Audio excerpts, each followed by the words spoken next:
So here is the deal. I've been filming all day with Spencer of Spencer FC fame. Those videos will be out very, very soon. And now I've stolen his space to make this video, but I gotta make it short and sharp because I'm getting a late jump on doing it. Is that cool?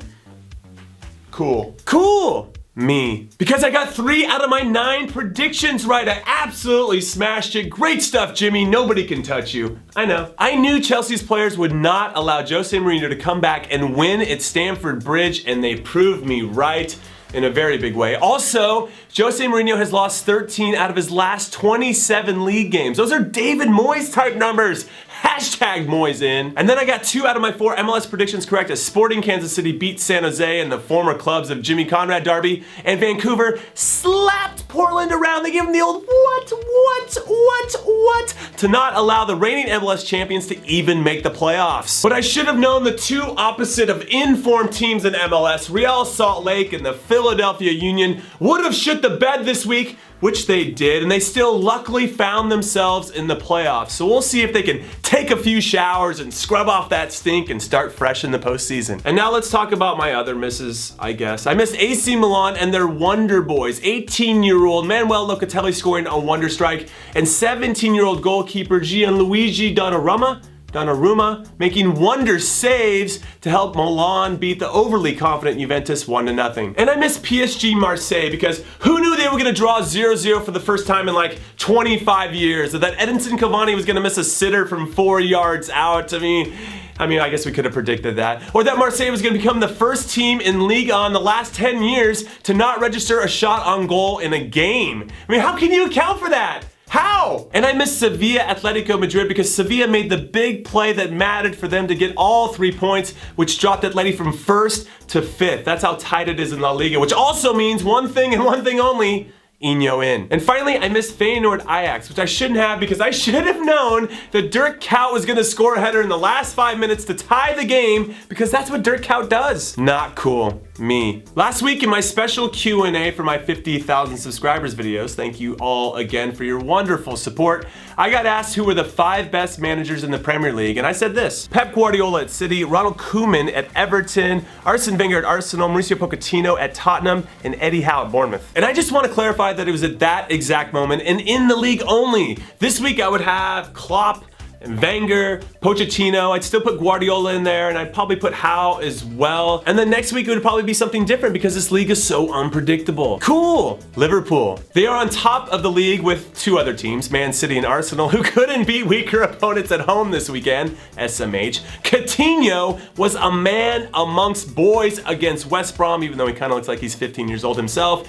And manager Jurgen Klopp said that he would welcome club legend Steven Gerrard back to the club after his contract expires with the LA Galaxy in December. So I'd say this is a nice time to be a Liverpool supporter. Not cool. Eric Bailly. This is just a rumor, but I heard he tore his knee so that he wouldn't have to play in the back line with Chris Smalling anymore, which could be the first time that an injury could save someone's career instead of ending it. Cool. Not cool. Barcelona. The cool, if the referees in Europe could vote for their favorite team, I'm pretty sure it would be Barcelona. But fair play to them because they still have to make the most of these opportunities so they can beat the teams they don't always deserve to beat, like Valencia this weekend. The not cool, they lost one of my favorite players to a serious knee injury, Andres Iniesta. I mean, why couldn't you prevent this, referees? Cool. Renato Sanchez. In 2016, which is the year that we're still living in, this 19-year-old has already won the league and cup double in Portugal with Benfica, signed with Bayern Munich, won the Euros, and was given the Golden Boy Award today as the best under-21 player in Europe, beating out Marcus Rashford, Kingsley Coman, and Alex Hunter. Not cool. Inter Milan. It's easy to point the blame at the players for not performing again in their 2-1 loss against Atalanta this weekend because they're the most visible objects of the team, and then if they're not doing it, then obviously they're an extension of the manager, and you can point all the blame at him because he's the guy that picks the players and the formation they play in and X, Y, and Z. But after much deliberation, I've decided that Inter's ownership group has no idea what they're doing. They don't understand the sport in this country and how it works, and I think some of their bad decisions have trickled down to everybody else, and now we're living in a time of what the hell is going on with Inter Milan.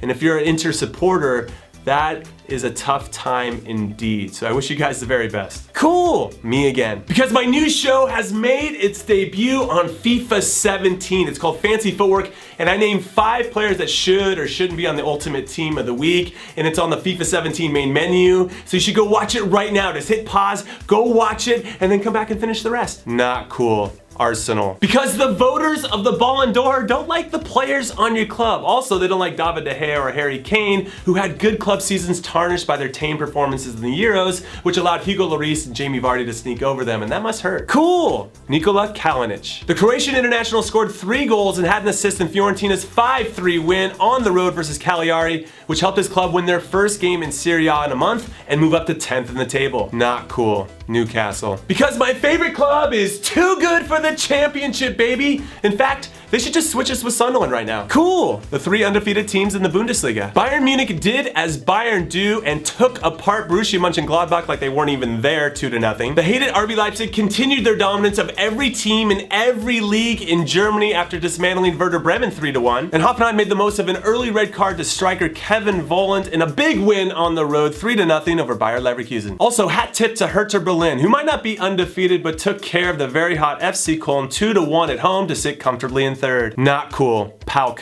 In one of the most intense rivalries in Greece, PAOK was on the road and up on their hated rivals Olympiacos 1-0, and then they gave up 2 goals. One was an own goal and the other was a header in the 90th minute to lose 2-1 and their chance to go top of the table, which must just suck.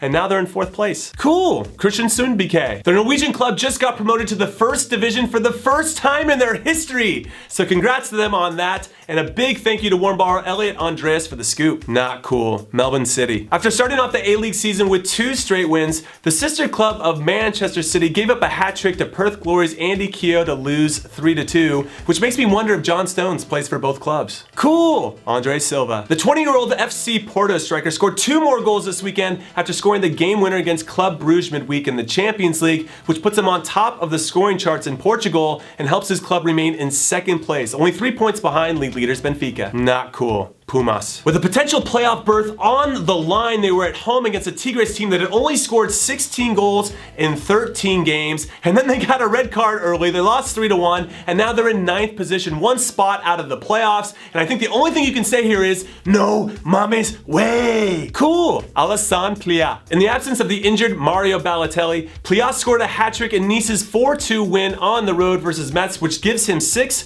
for the season, and it helps his French club remain on top of Ligue 1 by 4 points over Monaco. Not cool. Rangers. After losing 5-1 to Celtic last month, this Scottish League Cup semi-final was a chance for them to totally redeem themselves and make the Old Firm derby matter again, where both teams were kind of equal standing, because right now it's just Celtic, but they were undone by a beautiful backheel goal by Moussa Dembele, which saw Rangers rivals, also known as Celtic, have a chance to win yet another trophy when they take on Aberdeen in the Scottish League Cup final on November 27th. All right, that's it. I thought it was going to be short, but I just couldn't help myself. There were just so many great things to share about the beautiful game. So stay beautiful, you warm ballers, and I'll see you tomorrow. Later. But for me, it means everything. You guys started with me at the bottom. Started from the bottom, now we're here. When I shot my first video in my bedroom, and now we're here. Still shooting in my bedroom.